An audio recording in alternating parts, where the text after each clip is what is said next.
అందరికీ నమస్కారం.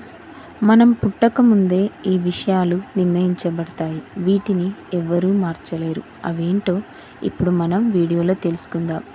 Video first time చూస్తున్నట్లయితే ప్లీజ్ నా ఛానల్ని సబ్స్క్రైబ్ చేసుకొని నాకు సపోర్ట్ చేయండి. ఒక చెట్టులోంచి ఎలాంటి పళ్ళు వస్తాయో ఆ విత్తనాన్ని బట్టి ఉంటుంది. అలాగే మనం పుట్టకముందే కొన్ని విషయాలు నిర్ణయించబడతాయి. చనిపోయేంత వరకు ఈ విషయాలను ఎవ్వరూ మార్చలేరు.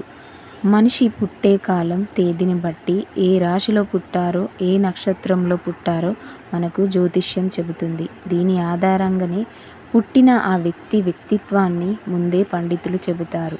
జీవితంలో వీరు ఎలాంటి సమస్యలను ఎదుర్కోవాల్సి వస్తుందో కూడా చెబుతారు. గ్రహాలు వీరిపై ఎప్పుడు ఎలా ప్రభావం చూపుతాయో విషయాన్ని కూడా ముందుగానే చెబుతారు. ఇదే విధంగా పుట్టక ముందే కూడా కొన్ని విషయాలు నిర్ణయించబడతాయి. ఆ విషయాలేంటో ఇప్పుడు మనం తెలుసుకుందాం. పుట్టక ముందే ఒక మనిషి ఎక్కడ జన్మించాలో నిర్ణయించబడుతుంది. ఇది ఎవరి చేతిలో లేదు, కేవలం ఆ విధి చేతిలోనే ఉంది. ఎవరికి నచ్చిన ప్రదేశంలోనే వారు జన్మించాలనుకుంటే ఇక అప్పుడు అందరూ ధనవంతులు, జ్ఞానులుగానే పుట్టేలా నిర్ణయం తీసుకుంటారు. విదే మనం ఎక్కడ పుట్టాలో నిర్ణయిస్తుంది. ఇదంతా పూర్వజన్మల కర్మాన్ని బట్టి ఉంటుంది. కర్మఫలం ఎలా ఉంటుందో అలా పుడతారు. మనం చేసిన కర్మల ఆధారంగానే మన భవిష్యత్తు ఆధారపడి ఉంటుంది. వివాహం ఎప్పుడు ఎవరితో జరగాలనేది కూడా ముందుగానే నిర్ణయించబడి ఉంటుంది. మనం అనుకున్న వారితో కాకుండా వేరే వారితో వివాహం జరిగిపోతుంది. ఇది కూడా విధి వల్లే నిర్ణయించబడుతుంది. కొందరికి అసలు వివాహమే జరగదు. ఇది కూడా పూర్వజన్మలో చేసుకున్న కర్మ వల్లే. మానవుని వద్ద ఎంత ధనం ఉండాలనేది కూడా విధాత ముందే నిర్ణయిస్తాడు.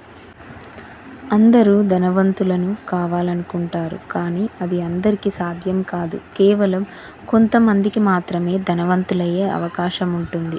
కొందరు ఉన్నట్టుండి ధనవంతులుగా మారిపోతారు. మరికొంతమంది ఏ పని చేయకపోయినా నిధులు దొరికి గొప్పవారిగా మారిపోతారు. కొందరికి వారసత్వంగా ధనం వస్తుంది. ఇదంతా పుట్టుక ముందే నిర్ణయించబడుతుంది.